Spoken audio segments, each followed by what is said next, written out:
So నాకు తెలుగు తెలుసు, తెలంగాణ తెలుసు, ఇంగ్లీష్ రాదు. బట్ వచ్చినట్టు మెయింటైన్ అన్నీ తెలుసు సార్. బట్ వచ్చినట్టు మెయింటైన్ చేస్తాను. సో ఒకటి చెప్పండి సార్, మీరు తెలుగు ఇంత బాగా ఎట్లా మాట్లాడుతున్నారు? ఎట్లా ఎప్పుడు అంటే లాయర్లో నేర్చుకున్నారా? వైవిఎస్ చౌదరి కొట్టి నేర్పించాడా? కొట్టి ఏం లేదు. అంటే ఆ సినిమా చేసిన టైంలో అందరూ నాతో హిందీలో మాట్లాడినప్పుడు, అందరంటే మేకప్ యూనిట్ వాళ్ళు అందరూ. సో నేను అందరికి ఒక రిక్వెస్ట్ చేశాను, మీరు తెలుగులో మాట్లాడితే నేను కూడా కొంచెం నేర్చుకుంటాను. సో అలా నా జర్నీ స్టార్ట్ అయింది సార్. ఎందుకంటే ఏదో ఫీల్డ్లో వెళ్ళాలంటే, ఏదో లాంగ్వేజ్లో పని చేయాలంటే ఆ లాంగ్వేజ్ నాలెడ్జ్ డెఫినెట్గా ఉండాలి. ఓకే. సో అందుకే నేను కొంచెం, కానీ మధ్యలో నాకు గ్యాప్ వచ్చిన అప్పుడు అంటే నా తెలుగు కొంచెం పోతుంది. బాగానే ఉంది. అంటే నేను మధ్యలో చాలా స్పీచెస్ కూడా తెలుగులో చెప్పాను. సో అందరూ చూసి షాక్ ఇట్లా. కానీ నాకు అది ఉంది, ఒక లాంగ్వేజ్కి నేర్చుకోవడానికి ఒక.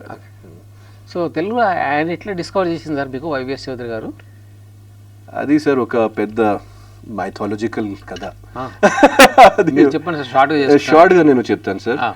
నేను ఒక హోటల్ కింద జస్ట్ ఊరికే నా ఫ్రెండ్స్తో పాటు మస్తీ చేస్తున్నప్పుడు ఒక అసిస్టెంట్ డైరెక్టర్ నా దగ్గర. ఈ హోటల్ ఎక్కడ ఉంది? Sun and Sand, Mumbai. Sun and అక్కడ వైవిఎస్ చౌదరి గారు హీరోయిన్ సెలెక్షన్ కోసం వెళ్ళాడు. అచ్చా. సో వైవిఎస్ చౌదరి గారు అసిస్టెంట్ నా దగ్గర వచ్చి, మీరు యాక్టర్?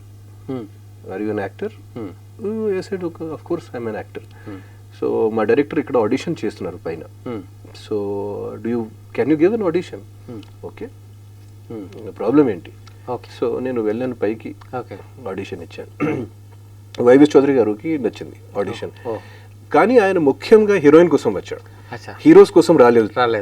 ఎందుకంటే అప్పుడు వరకు ముంబై నుంచి వచ్చిన హీరో అట్లాంటి ట్రెండ్ లేదు.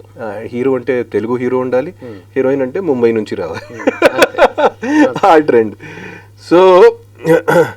సో నెక్స్ట్ మళ్ళీ ఒక 1 month తర్వాత మళ్ళీ వచ్చినప్పుడు ఇంకొక ఆడిషన్ చేశాడు. ఎక్కడ?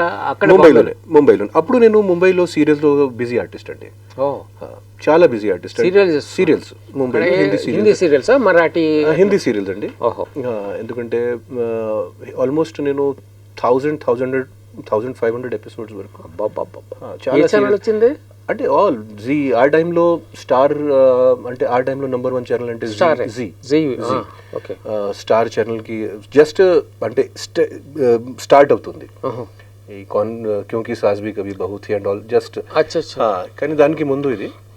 సో నా సీరియల్స్ అంటే బాబుల్ కి దుఆయ్ లేతీ జా, మంగళసూత్ర, డాడీ సమझा करो, ఆర్ పార్, కగార్, బెస్ట్ సెల్లర్స్, పరివార్, జిందగీ తూ హీ బతా, ఇట్లాంటి నేను ఎన్ని సీరియల్స్ డీడీ కోసం కూడా. సో అప్పుడు నేను వైవిఎస్ చౌదరి గారికి ఒక జస్ట్ ఒకటి అడిగాను, సార్ మీరు నాకు ఎంత ఇస్తారు సార్ రెమ్యునరేషన్? ఎందుకంటే సార్ ఆ టైంలో ఐఎమ్ టాకింగ్ అబౌట్ 1999. బిజీగా ఉన్నాను. తర్వాత ఒక 2 years స్ట్రగుల్ చేసిన తర్వాత ఒక స్థాయికి, ఒక స్థితికి వచ్చాను ముంబైలో. ఎందుకంటే I came from Hindi, I came from Uttar Pradesh.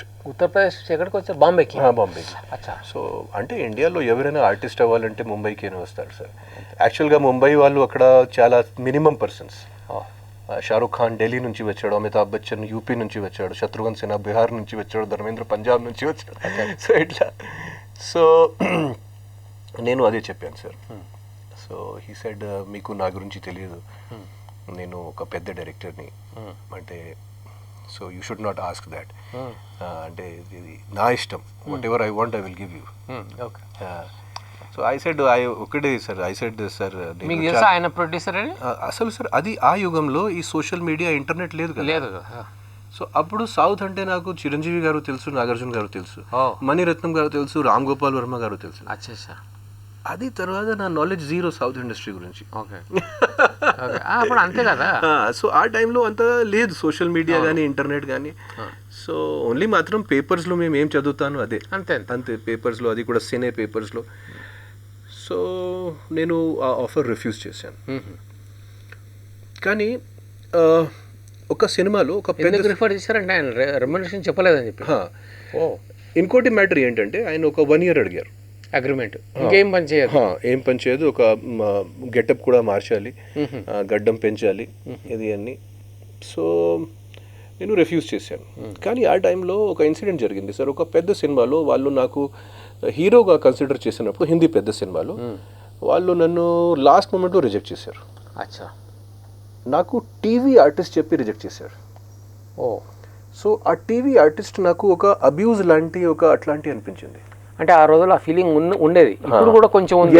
ఇంకా TV artist. So director, I was the directors choice. పెద్ద సినిమా సార్ అది, I was the directors choice. కానీ ప్రొడ్యూసర్స్ చివరికి ఇది టీవీ ఆర్టిస్ట్ కదా, ఎందుకు వద్దు. సో నేను నాకు గుర్తుంది స్పెషల్ హోలీ రోజులు నేను ఒక ఎస్టీడీ, ఆ టైంలో STD ISD booths, mobile phones నా దగ్గర అసలు లేదు. సో ఎస్టీడీ బూత్కి నేను ఒక ఎస్టీడీ బూత్కి వెళ్ళి అక్కడ నుంచి వైవిఎస్ చౌదరి గారికి ఫోన్ చేసి, సార్ మీ offer still there, can I come? So ఇమీడియట్గా మీరు ఫస్ట్ ట్రైన్, బస్, ఫ్లైట్ ఎక్కండి అండ్ హైదరాబాద్కి వచ్చేయండి. సో నేను ఇక్కడే చెప్పాను, నేను సార్ జస్ట్ నాకు ఇక్కడ నోటీస్ ఇవ్వాలి అందరికీ, ఎందుకంటే కొన్ని సీరియల్స్ ఉన్నది రన్నింగ్ క్యారెక్టర్.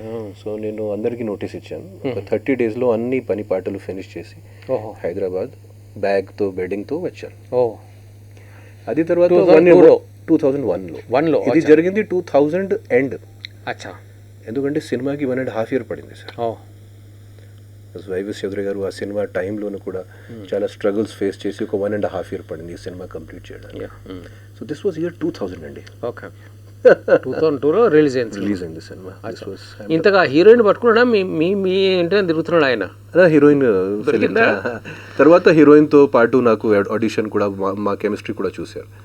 మేము ఒక జంటలుగా, ఒక పేరుగా ఎలా కనిపిస్తున్నాను స్టేజ్లో, స్క్రీన్లో, అది కూడా చేశారు. సో నా తెలుగు ఇండస్ట్రీలో నా జర్నీ అలా మొదలైంది. సో సక్సెస్ఫుల్ జర్నీ సార్ అది. స్టార్టింగ్లో మీరు కొంచెం స్ట్రగుల్ పడ్డా కూడా ఆ సినిమా సక్సెస్ కావడంతో మీకు, ఆ సినిమా సక్సెస్ అయింది. నెక్స్ట్ అల్లరి నరేష్తో ధనలక్ష్మి ఐ లవ్ యూ కూడా అబవ్ యావరేజ్ ఆడింది. ఓకే. సంగీతతో చేసిన సినిమా మీ ఇంటికి వస్తే ఏమిస్తారు, మా ఇంటికి వస్తే ఏమి, అది కూడా ఒక 50 days నడిచింది. అది తర్వాత నాకు కొంచెం ప్రాబ్లమ్స్ వచ్చింది కెరియర్లో. కెరియర్లో ప్రాబ్లం అంటే సార్ నేను చేసిన సినిమాలు ఫ్లాప్ అయింది. తర్వాత అంటే చాలా సినిమాలు అంటే లాస్ట్ మినిట్లో నాకు, I mean without telling me they remove me. అక్కడ ఫస్ట్ ఇందులో చేసినట్టు అది కంటే బ్యాడ్, అది కంటే ఇంకా బ్యాడ్, దానికంటే బ్యాడ్, దానికంటే. ఎందుకంటే సో కనీసం చెప్పలేదు, చెప్పలేదు. అంటే నాకు almost I got advances from everyone ఇక్కడ. ఓకే. కానీ చాలా చాలా పెద్ద పెద్ద సినిమాలు నాకు మిస్ అయింది. అంటే ఇప్పుడు జరిగింది 10-15 సంవత్సరాల క్రితం జరిగింది అది.